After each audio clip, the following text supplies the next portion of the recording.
gonna read and we're gonna talk. We're gonna learn and it's gonna rock. We're gonna answer 3 questions, it's a walk in the park. It's Mr. Clark's Corner, now here's Mr. Clark. Hi, welcome to Mr. Clark's Corner. I want to know how many push-ups you can do without stopping. And I mean go until you can't go anymore. Good push-ups, don't let your knees hit the ground, keep your back straight, and pause the video right now and let me know how many push-ups can you do. Ready? Go. Well, I just cranked out 15 push-ups, and let me tell you, I'm a little bit out of breath.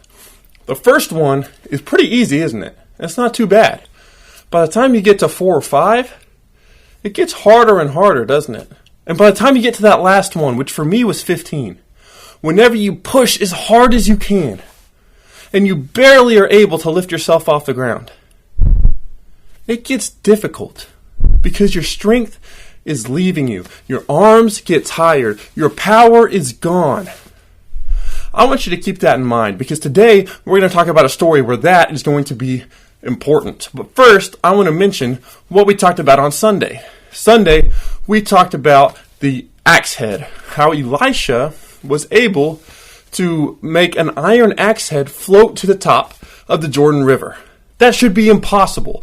Iron can't float, especially a dense, heavy axe head. But Elisha was able to make it float. It was an amazing miracle. But today, I want to talk about something we're not going to get to talk about on Sunday mornings. And that is a story of after Elisha had already died. Actually, to get the best part, let's just read it all the way through. It's only 2 verses, and it's in 2 Kings chapter 13. 2 Kings chapter 13, starting in verse 20, going through verse 21. Let's go ahead and read it and see what happens. Elisha had died, and his body was buried. Now there were some robbers from Moab who used to enter the country of Israel every spring. And one day some people of Israel were burying a man's body. Suddenly they saw a group of robbers, so they threw the man's body into Elisha's tomb. And the body touched Elisha's bones, and when it did, the man came back to life again, and he stood up on his feet. What? Elisha was already dead. He was buried in a tomb, probably a really nice tomb. I mean, he was a very important man. And there were some friends who were burying their friend who had died.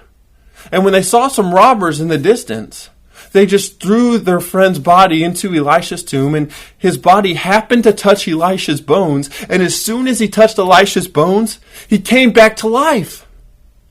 Elisha wasn't even alive anymore, but God's power still was.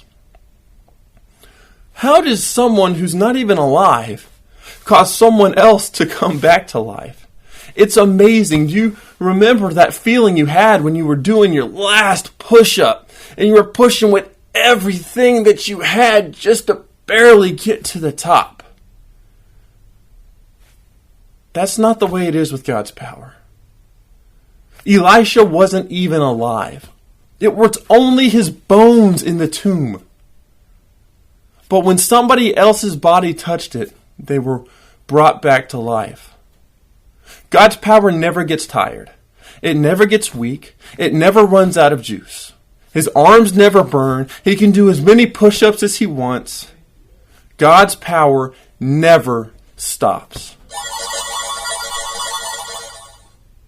That's our code word sound, and our code word of the day is power. Power. Power. Write it down on a code word card, put it in the mailbox outside of my office to receive points towards your prizes. It's amazing how God's power never stops. Even in this story, when Elisha was a powerful man, but Elisha had died, God defeated death. He defeated death by raising this other man from the dead and by using a dead Elisha to do it. There is nothing that can stop God. Nothing that his power cannot overcome, especially death, which is the most powerful thing that we've ever seen, except for God's power. I mean, no one escapes death, but only God can overcome it. That brings us to today's 3 questions. Question number 1. How have you seen God's power in your life? Question number 2. How can you show others God's power? Question number 3. Will God's power one day raise you from the dead? And I'm going to give you a correct answer to that last question. The answer is yes. We're so excited and we look forward to a day when God will raise all of his followers from the dead to live with him in eternity in a new heaven and a new earth. And we're so excited for that day to come. When Jesus comes back, we will all be raised and live forever with him. That's the end of Mr. Clark's Corner. I'm Mr. Clark. This is my corner. Adios, amigos.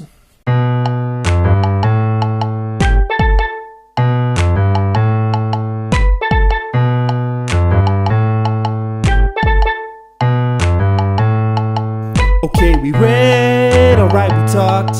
Oh, yes, we learned, and you know we rocked. We even answered 3 questions, man, what a fun day. It's Mr. Clark's Corner, I'll see you on Sunday.